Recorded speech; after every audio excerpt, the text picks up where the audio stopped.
Wow, wow, wow. The Indiana Fever have traded NaLyssa Smith and got Sophie Cunningham in a three-way trade. Wait a moment. Was that a deal made by the Indiana Fever? Sophie, NaLyssa Smith, Cunningham.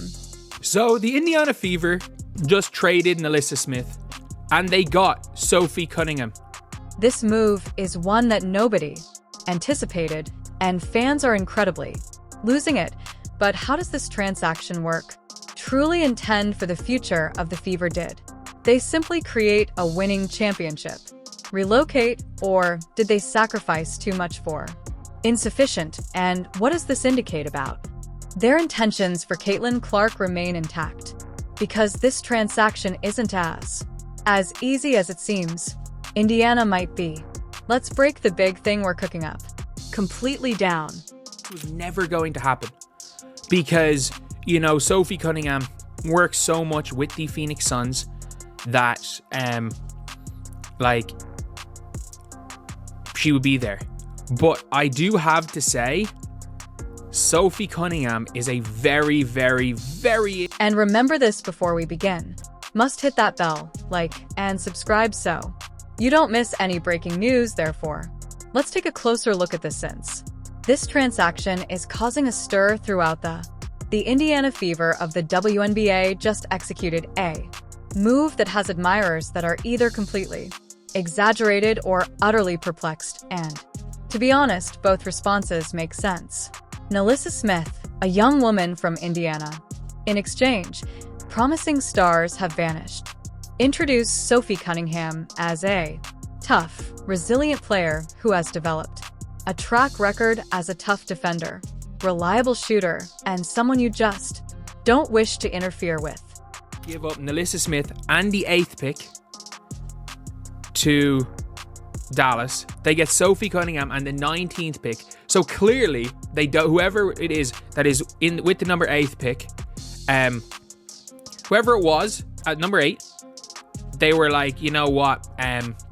We don't really care, and they're getting a 2nd round pick. So my guess is that Sophie Cunningham, as far as I'm aware, is on a really team friendly contract.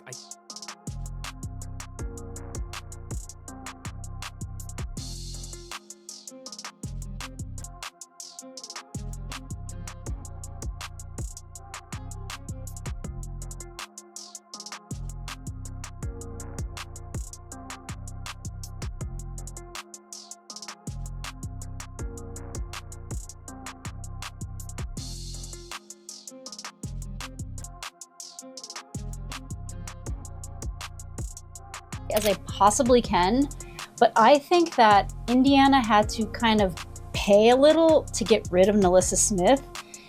As sad as that sounds, and boy, did they pay. The first thing we must think about is why the Fever were prepared to let go of. First and foremost, NaLyssa Smith was not merely a role-playing game. She was a previous 1st overall selection, 2nd overall, someone with high standards on her right away, emerging from.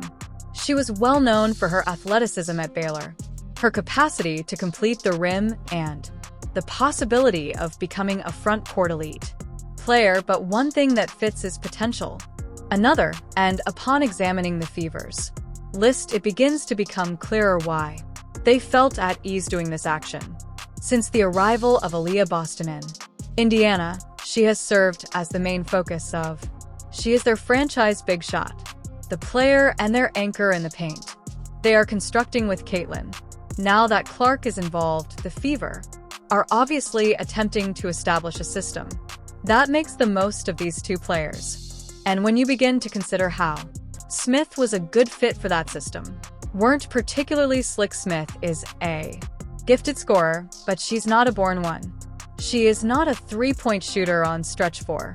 Shooter has the ability to regularly space the floor, indicating that occasionally the front court in Indiana could use a bit clogged when both Smith and Boston were. This caused some unpleasant situations on the floor, lineups, and made the illness try out several rotations. And if you're attempting to assemble a group around, the distance between Boston and Clark is crucial. Now that Sophie Cunningham has entered, To be honest, Cunningham is not superior player in comparison to Smith overall. If you're witnessing Smith's extraordinary talent, greater upside, but Cunningham is more appropriate. Indiana is attempting to accomplish what she's someone who can bang on a floor, down threes quickly, and maintain. She has a lot of enthusiasm and defends herself honestly. Protect a player who doesn't hesitate to get dirty, talk trash, and get physical. Work, and don't forget about one of the most overlooked features of this move. Cunningham's tenacity is something that Caitlin was urgently needed in Indiana. Clark will soon be joining the WNBA, and she is currently among the most talked about basketball possibilities throughout history, whether it's admirers energizing her detractors, unsure of the translation of her game, or other athletes awaiting her to be tested. Clark's court appearance will be She had a fever and a huge target on her back. They are aware that she will receive some harsh handling by defenders, and they required players in her immediate vicinity who wouldn't simply watch and observe that. Sophie Cunningham enters the scene. She's one of those athletes who undercuts her. She has an edge when playing with her opponent's skin. She will make it because she has no fear. Yes, nobody tinkers with her. Teammates with Natasha Howard and her. The opposing teams aren't on the fever right now, capable of simply running through Indiana and harass Clark in that manner. Of enforcer mindset is important in the WNBA, where physicality plays a major role in the game. Thus, in terms of fitness, it makes sense to move, but let's discuss the situation with the draft pick, since that's where few admirers are genuinely curious. The 8th was the transaction that the Fever gave up. Overall selection in this transaction, which is a really important asset now that some people may consider this and remark, well, there are already enough young players in Fever. Hence, sacrificing a rookie who could. It doesn't matter how long it takes to develop, and yes, that Indiana does have some truth to it, is obviously focused on winning right now, and rookies, even gifted people, frequently take a few years to have a significant effect. But yet, was the 9th worth Sophie Cunningham pick? This is where things become complex, because let's face it, Indiana most likely may have obtained additional funds for Smith, and if they actually shopped the 8th choice around, they might have been able to get a more well-known player, or at least received instead back a future first-round selection of falling to 19th place in this year's draft, which is a component of this trade that seems a little bit risky. If Cunningham is successful in system in Indiana and they acquire another important component of free agency, then this transaction might be stunning. But if she challenges or they fail to make the correct with their newly discovered cap space, they will be questioned on why they handed up a role-playing lottery pick, and that leads us to yet another important facet of this trade from a financial standpoint, because although, in theory, the Fever didn't add a superstar in this transaction, they released Cunningham has a lot of cap space on a incredibly cooperative contract, $100,000 annually during Smith's tenure, on a greater significance as a previous high draft selection, indicating that Indiana now has a close max accessible time period that could be utilized to bring in a significant additional player. So now the true query is, who are they aiming next, since you want to avoid any mistakes? The Fever has not stopped moving at this time. It's not just Sophie Cunningham in trade. It concerns what will happen next and whether Indiana makes use of this newly discovered adaptability to bring in another highly talented individual. Then this trade will begin to generate significantly more.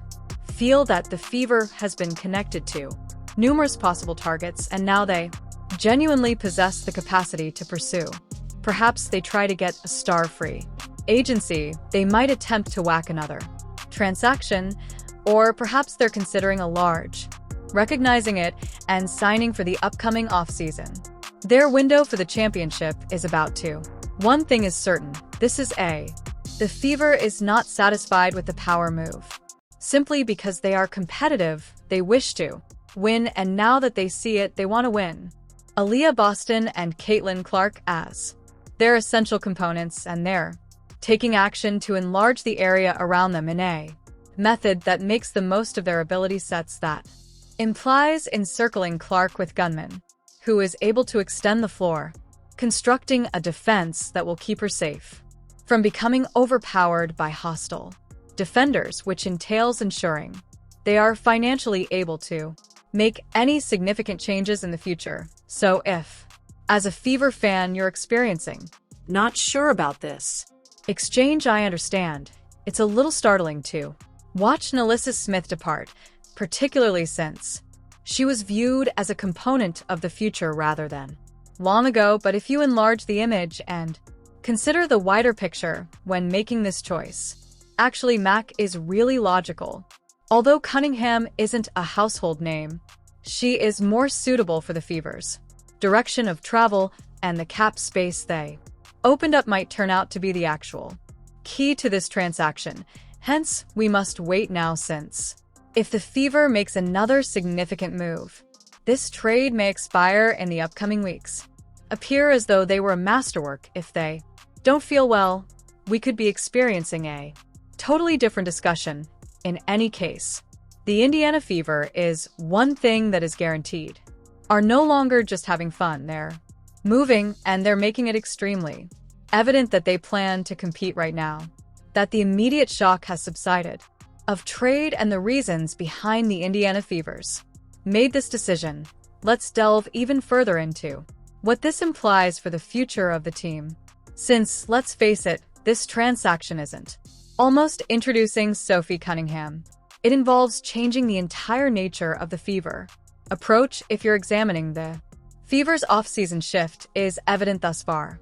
They're not merely attempting, they have a plan to create a team that is competitive. They're attempting to develop a candidate, while Aaliyah Boston and Caitlin Clark are still bound by their rookie contracts, and due to the fact that in the WNBA, rookie contracts are quite valuable. The NBA, when elite talent is playing rookie deals, you have a limited amount of time to encircle them with seasoned veterans before you have to begin making large payments to them.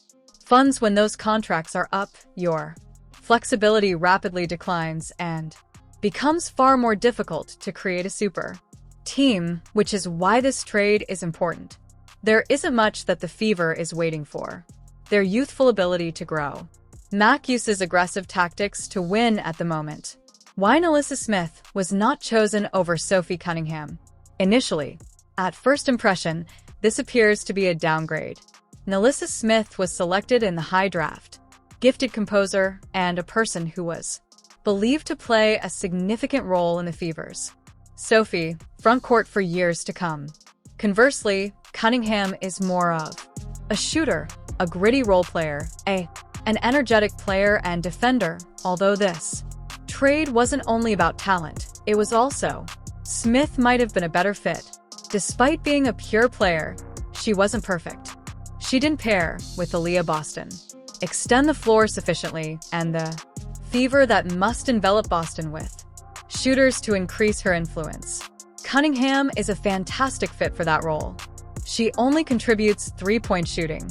However, she also adds a certain roughness and expertise Indiana required. She's been on playoff squads and has experienced. She is the type of player who fights, makes every night more intense. That counts, and it's not simply about X's and O's, it's about the mindset of guys. Fever will rank among the most observed WNBA teams for the upcoming season. Caitlin Clark is being brought in as one of the most anticipated prospects ever. The league's team will arrive hard after them, which indicates they require canines on the roster. They must athletes who aren't scared to experiment and advocate for team members and establish the tone. That's Cunningham's specific actions, and let's remember that she is more than just a difficult player. She is also able to hoop. She shot more than 40% from 3 in Phoenix and has demonstrated her ability to flourish in a fast-paced offense that's crucial as Clark is in charge of the demonstrate Indiana's desire to push. Fast Smith's play and tempo were more of a player at the half-court who required the ball. Cunningham in her hands, on the other. The hand is a weapon for catching and shooting. Will simplify Clark's life. And did Boston's fever subside too much? Here are several fever lovers right now, still angry as to why Indiana gave up the trade's 7th overall pick. The WNBA draft is a legitimate question. Possibly not as comprehensive as the NBA draft, but there are still several options with the 8th pick. Value that the Fever might have utilized to flip it or grab another young player.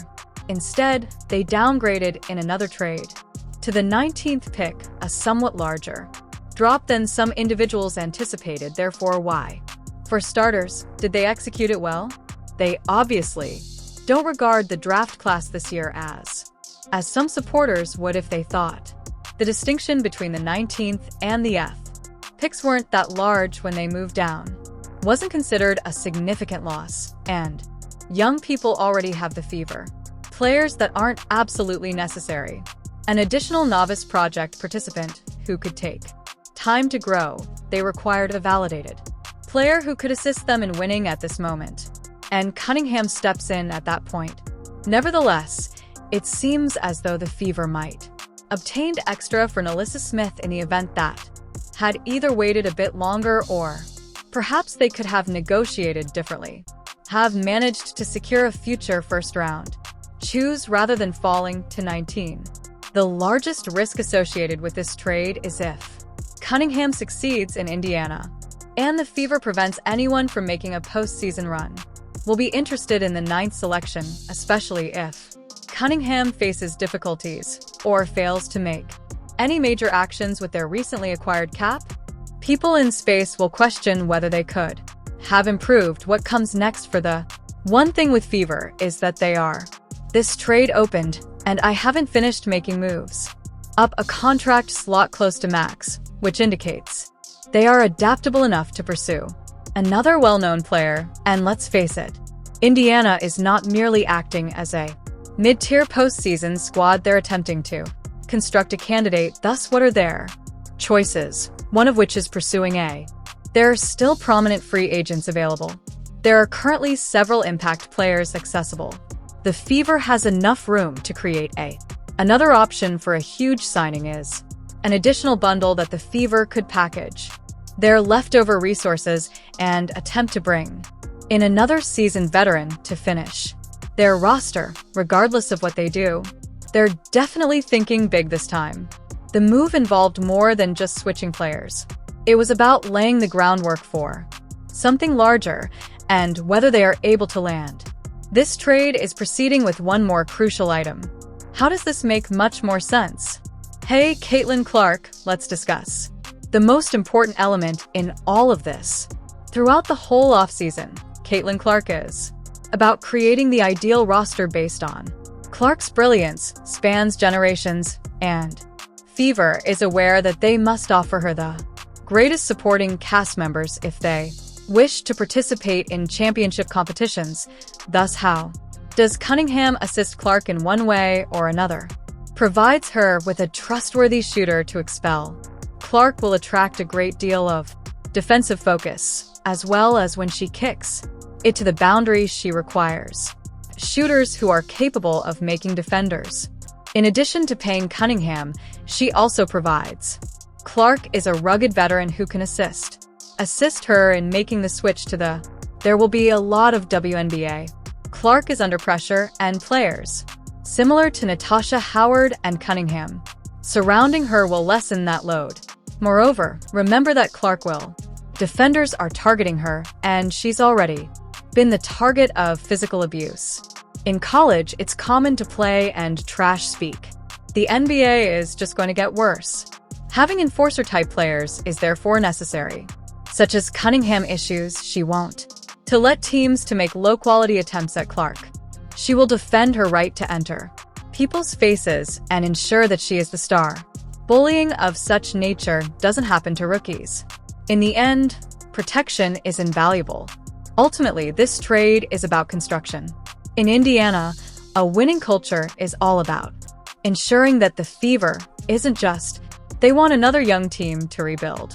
Must act as a true contender and accomplish that. They require challenging season play. Gamers who are compatible with their system. Although Cunningham isn't a household name, she provides the Fever with exactly what it needs. Toughness of the shooting defense and veteran. Leadership, and more significantly, this move creates excitement for their upcoming significant action because, believe me, they are not yet finished if they get another great player wearing their recently acquired hat. Space. This transaction will appear to be a masterstroke if they're not performing well then. Fever enthusiasts will need to reassess. Was this the best course of action? Did Indiana win or lose this transaction, and what are your thoughts? Dropping is going to be their next big move. Your opinions in the comment section, as I would like to know what you think about this crazy trade. If you found this analysis interesting, please remember to subscribe and like this video to the channel and activate alerts so that you don't miss any updates regarding there are a lot of the NBA's major moves. I assure you that you won't want more to come. That's all for today, but don't miss it. The Fever isn't over yet, so stay tuned.